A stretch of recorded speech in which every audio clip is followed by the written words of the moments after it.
सभी साथियों को नमस्कार। आज की इस वीडियो में आपका स्वागत है। साथियों, मानव संपदा के ऊपर प्रधान अध्यापक के द्वारा या कार्यवाहक प्रधान अध्यापक के द्वारा प्रत्येक माह अपने समस्त स्टाफ की उपस्थिति भरने का कार्य किया जाता है, छुट्टियां भरने का कार्य किया जाता है। तो उस मॉड्यूल के ऊपर काफ़ी चेंजेस किया गया है। सितंबर के महीने से किन किन चीज़ों का ध्यान रख करके क्या क्या सावधानियां हमें रखनी है, किस प्रकार से उस पर उपस्थिति भरने का कार्य करेंगे, उसको लेकर के ये एक छोटी सी वीडियो आपके साथ साझा करने जा रहा हूँ। वीडियो शुरू करने से पहले सबसे निवेदन है कि यदि अभी तक भी आपने चैनल सब्सक्राइब नहीं किया तो प्लीज़ इस चैनल को सभी साथी सब्सक्राइब कर दें, जिससे आने वाली समस्त इन्फॉर्मेटिव वीडियोज़ के लिंक्स सबसे पहले आपको प्राप्त होते रहें, उनका नोटिफिकेशन आपको मिलता रहे। तो साथियों, सबसे पहले बात करते हैं चेंजेस की। तो क्या क्या बदलाव उसके अंदर किया गया है। साथियों, मानव संपदा के पेरोल मॉड्यूल पर उपलब्ध जो उपस्थिति उप मॉड्यूल है, जिसके ऊपर हम अटेंडेंस भरने का काम करते थे, उसमें अभी तक आप सब छुट्टियों से संबंधित डाटा भरा करते थे, परंतु आप सबके द्वारा प्रति माह उन छुट्टियों का डाटा भी भरा जाता था जो संबंधित माह में स्वीकृत हैं।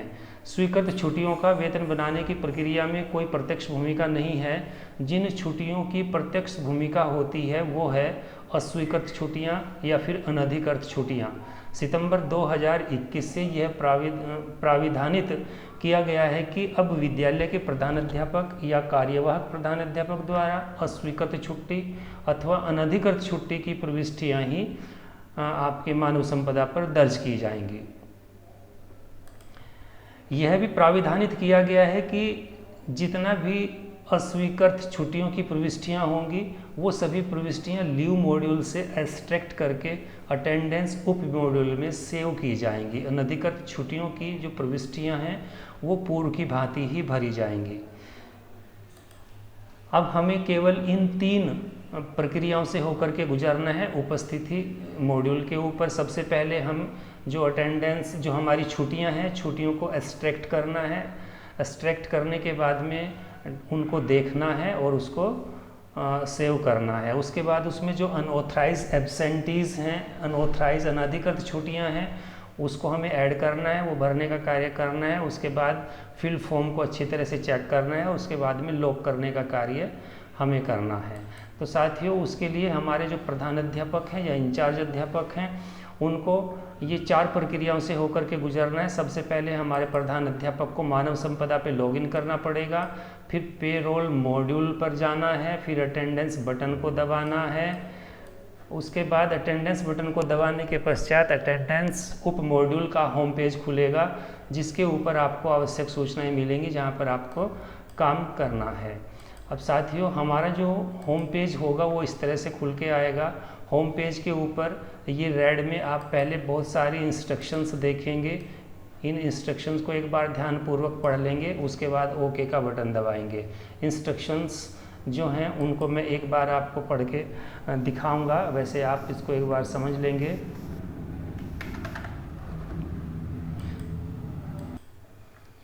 वहाँ की अटेंडेंस में अब विद्यालय स्तर से शिक्षकों की अस्वीकृत छुट्टियों की जानकारी व अनधिकृत रूप से अनुपस्थित शिक्षकों का विवरण ही भेजा जाएगा। स्वीकृत छुट्टी की जानकारी नहीं भेजी जाएगी।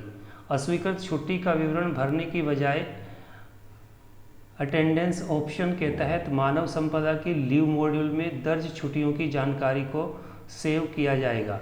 अस्वीकृत छुट्टी के विवरण के अतिरिक्त विद्यालय से बिना सूचना के या अनधिकृत रूप से अनुपस्थित शिक्षकों का विवरण अटेंडेंस मॉड्यूल के तहत ऐड अनऑथराइज एब्सेंटीज ऑप्शन द्वारा भरा जाएगा। समस्त विद्यालय के प्रधानाचार्य उपरोक्त ऑप्शन के तहत अस्वीकृत छुट्टी की जानकारी व अनऑथराइज एब्सेंटीज भरकर व्यू ऑप्शन से माह की अटेंडेंस व्यू के पश्चात लॉक करेंगे।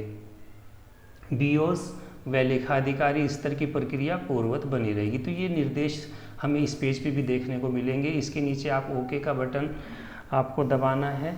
तो ओके का बटन जैसे ही आप दबाएंगे आपके सामने 3 विकल्प आपको देखने को मिलेंगे आपकी स्क्रीन के ऊपर। एक होगा एब्स्ट्रैक्ट पेंडिंग लीव, सेकंड होगा हमारा ऐड अनऑथराइज एब्सेंटीज, और थर्ड होगा हमारा व्यू एंड लॉक अटेंडेंस। ये तीनों प्रक्रिया हमें करनी है। सबसे पहले हम इनमें से पहले विकल्प को चूज़ करेंगे। इसको क्लिक करते हैं एब्स्ट्रैक्ट पेंडिंग लीव। इसको जैसे ही हम चूज़ करते हैं तो हमारे सामने ये पेज खुल करके आता है। इस पेज पर आप देखेंगे कि अटेंडेंस की इसमें ये यहाँ पर डेट दे रखी है कि जो अटेंडेंस है हमारी कब से शुरू हो रही है, 21/8/2021 से, और कब तक चलेगी है हमारी, कब तक हमें इसको जो छुट्टियां हैं, जो अटेंडेंस है इस पे भरने का काम कर रहे हैं, वो है 20/9/2021 तक। ये डेट चेक कर लेंगे साथ ही। और नीचे सबमिट का जो बटन है, ये यहाँ पर आप सबमिट का बटन दबा देंगे। सबमिट का बटन दबाते ही आपको जो है एक लिस्ट खुल करके आएगी, और उस लिस्ट के ऊपर सभी स्टाफ की टोटल छुट्टियां जो अस्वीकृत हैं वो आपको दिखाई देंगी।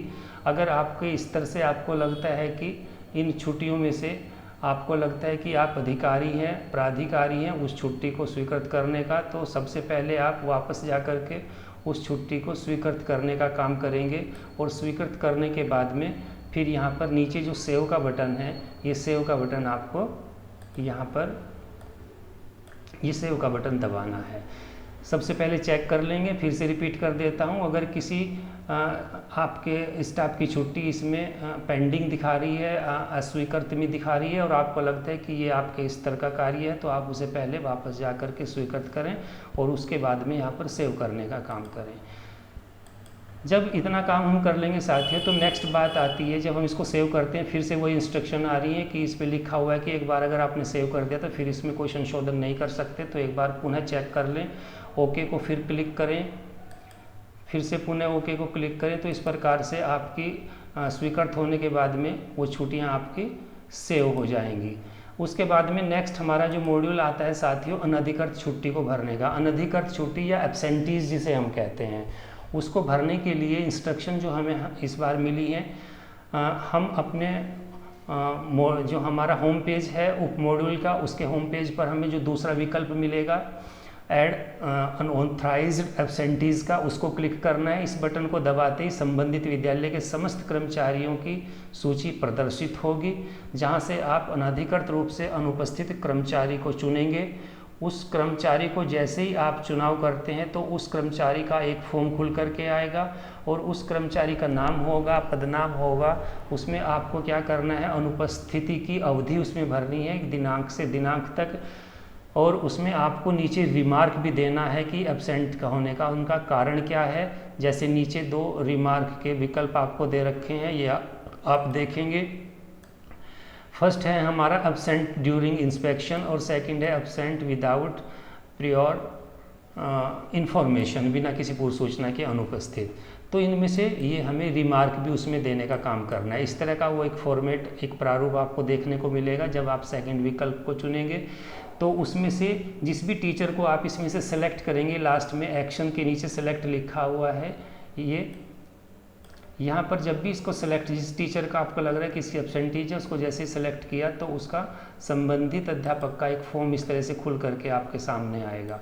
उसमें आप देख रहे होंगे टीचर्स का नाम होगा, टीचर उसका पद होगा, और उसमें यहाँ पर आपको दिनांक से दिनांक तक का भरना है, कब से कब तक की एब्सेंटीज है। जैसे ही हम ये डेट भरते हैं तो यहाँ पर कैलकुलेट होकर उसके डेज ऑटोमेटिकली आ जाएंगे, और यहाँ पर साथियों हमें उसमें रिमार्क भी देना है कि ये टीचर्स की एब्सेंटीज जो भरी जा रही है वो किस कारण से भरी जा रही है, जिसके बारे में मैंने पहले भी बताया कि 2 रीजन्स उसमें दे रखे हैं। उसके बाद इतना करने के बाद में साथियों नीचे सबमिट का बटन यहाँ पर आपको दबाना है। जैसे ही सबमिट का बटन दबाएंगे तो ये आपकी जो है सबमिट हो जाएगी, सक्सेसफुली सेव का इस तरह का एक विकल्प आपको मिलेगा। यहाँ पर केवल आपको ओके दबाना है। ओके दबा करके वो छुट्टी आपकी जो अनधिकृत छुट्टियाँ थी, जो एब्सेंटीज थी, वो आपकी उसमें लोग भर जाएंगी। उसके बाद में साथ ही जब दोनों हम काम कर लेंगे, उसके बाद तीसरा काम हमें करना है, अपने होम पेज पर जाना है वहीं पर, और वहीं पर तीसरा विकल्प आपको मिलेगा उपस्थिति को लॉक करने का।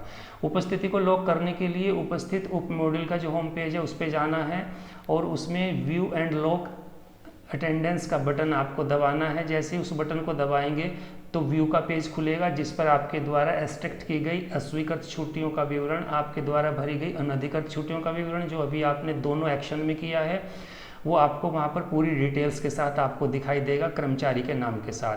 प्रविष्टियों की अच्छे से जांच कर लें और उसके उपरांत लॉक का बटन दबाना है जिससे सभी प्रविष्टियाँ आपकी लॉक हो जाएंगी।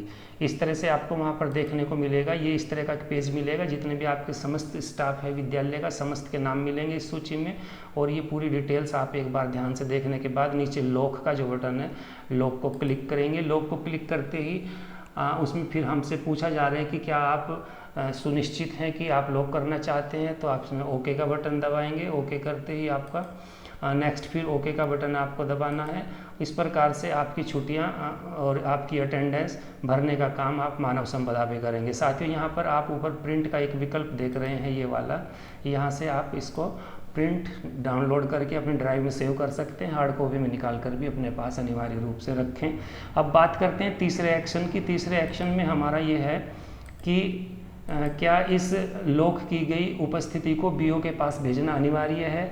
नहीं, ऑनलाइन लॉक की गई उपस्थिति को प्रेषित करना अनिवार्य नहीं है, किंतु अपने अभिलेख को पुष्ट करने के लिए इसका डाउनलोड करके अपने पास अनिवार्य रूप से सुरक्षित रखें।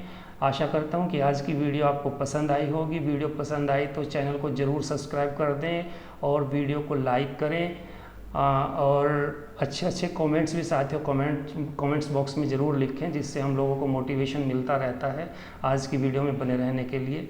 आप सबका बहुत बहुत धन्यवाद।